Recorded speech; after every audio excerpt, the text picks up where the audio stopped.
Welcome guys, আশা করি তোমরা খুব ভালো আছো। আমি ভীষণ ভালো আছি। আবার আমি একটা ঘরোয়া রেসিপি নিয়ে তোমাদের কাছে চলে এসেছি। কাজলের ভিলেজ ফুডের কিচেনে সবাইকে স্বাগত। আজকে আমি না আবার একটা শাপলার রেসিপি নিয়ে এসেছি। এটা হচ্ছে আমাদের সুন্দরবনে বিখ্যাত একটা রান্না। আমার মা ঠাকুমাদের করতে দেখেছি, খুব ভালো হয় আর আমার তো প্রচণ্ড খেতে ভালো লাগে। তা তোমরা সবাই পাবে কিনা জিনিসটা আমি জানি না, কিন্তু এটা কেমনভাবে বানাই আমি তোমাদেরকে দেখাচ্ছি। আগে আমি একটা নেক্সট ভিডিওতে দেখিয়েছিলাম, ফের আমি এটাকে বানানো দেখাচ্ছি। আগেরটা অতটা ভালো পারিনি, টাইম হয়ে ওঠেনি। এগুলো না নদী মানে পুকুরের মধ্যেই হয়, আমাদের দিকে নদী খালে সব জায়গায় এগুলোকে পাওয়া যায়। আর এর খেতে খুব ভালো হয়। চিংড়ি মাছ এটা রসুন বেশি করে দিয়ে করলে খুব ভালো হয় খেতে।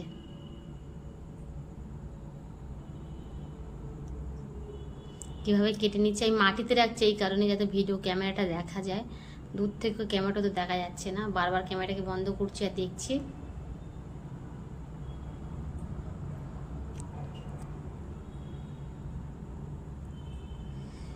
যাই হোক, এটা আমার কাটা হয়ে গেছে, সম্পূর্ণ কাটা হয়ে গেল। এবার কড়াটা গরম হয়ে গেছে, কড়াতে আমি তেল দিয়ে দিচ্ছি। দিয়ে পাঁচ ফোড়ন দিয়ে দিলাম এখানে, পাঁচ ফোড়ন না সরি জিরে ফোড়ন দিলাম। জিরে যাবে, কাঁচা লঙ্কা ফোড়ন দিলাম, পেঁয়াজ ফোড়ন দিলাম। দিয়ে একটু ভাজা করে নাড়াচাড়া করে নেব।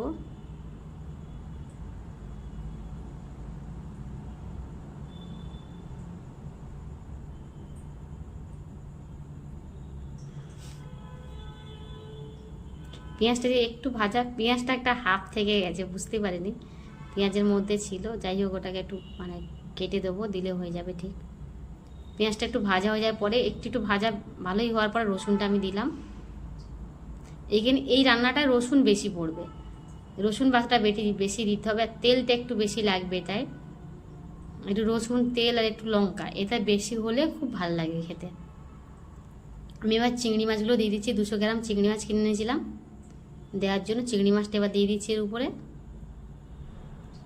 দিয়ে নাড়াচাড়া করে নেব। বেশ খানিকক্ষণ 10 মিনিট মতো নাড়াচাড়া করে নেব।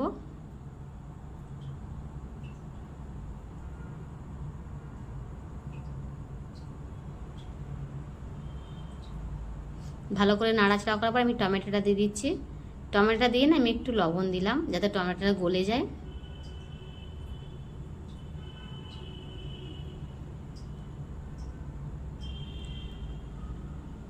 আমি সবসময় সব ভিডিওতে এটাই করি, টমেটোটা দেওয়ার পরে একটু লবণ দিই যাতে টমেটোটা মজে যায়। হলুদ দিয়ে দিচ্ছি পরিমাণ মতন লঙ্কার গুঁড়ো, একটু সামান্য কালার লঙ্কার গুঁড়ো দিলাম, আর একটু জিরে গুঁড়ো। আর কিছু করবে না এখানে। এটাকে ভালো করে একটু নাড়াচাড়া করে কষা মানে একটু কষে গেলেই আমি এখানে টমেটোটা দেখুন গলে গেছে, আমি এখানে শাপলাগুলো দিয়ে দিচ্ছি।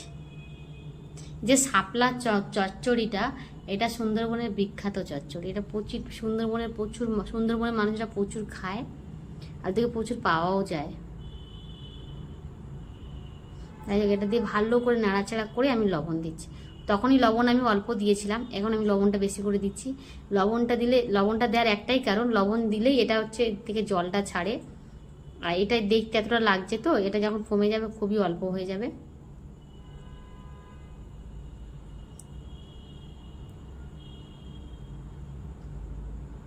দিয়ে এবার আমি ঢাকা দিয়ে দিচ্ছি। একদম 20-25 মিনিট আস্তে আস্তে ঢাকা এভাবে হবে। 20-25 মিনিট পর ফের আমি খুলে দেখবো কত কি হলো। দেখুন কিরকম জল ছেড়ে দিয়েছে। কড়াটা আমার এত নড়ছে, যার কারণে হাতে ধরে নিলাম। কিরকম জল ছেড়ে দিয়েছে দেখুন, আর নরমও হয়ে গেছে। এটা খুব ইজি একটা রান্না। এটা রান্নাটা মানে করতেও খুব ভালো লাগে, খেতেও খুব সুন্দর লাগে। আমার তো ভীষণ ভালো লাগে। তোমরা যদি পাও কেউ অবশ্যই এইভাবে ট্রাই করে একবার দেখো, সত্যি খেতে খুব ভালো লাগে। ফের কিছুক্ষণের জন্য ঢাকা দিয়ে দেবো, এখনও জিনিসটা পুরো জল বেরোয়নি। ফের কিছুক্ষণ পর আমি খুলে দেখলাম, দেখুন কত জল বেরিয়েছে, দেখুন অনেক জল বেরিয়েছে।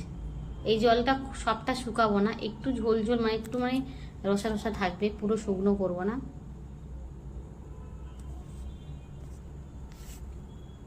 রান্নাটা প্রায় আমার শেষ হয়ে এসছে, বেশি বাকি নেই। একটু জিরে গুঁড়ো আমি এখানে দিয়ে দেবো, একটু জিরে গুঁড়ো দিয়ে দিচ্ছি। দেখুন লাস্টে রান্নাটা শেষে একটু জিরে গুঁড়ো দিলাম। তা আমার এই ভিডিওটা যদি আপনাদের ভালো লেগে থাকে তাহলে অবশ্যই আপনারা লাইক কমেন্ট শেয়ার সাবস্ক্রাইবার করে এখনকার মতন টাটা বাই গুড নাইট।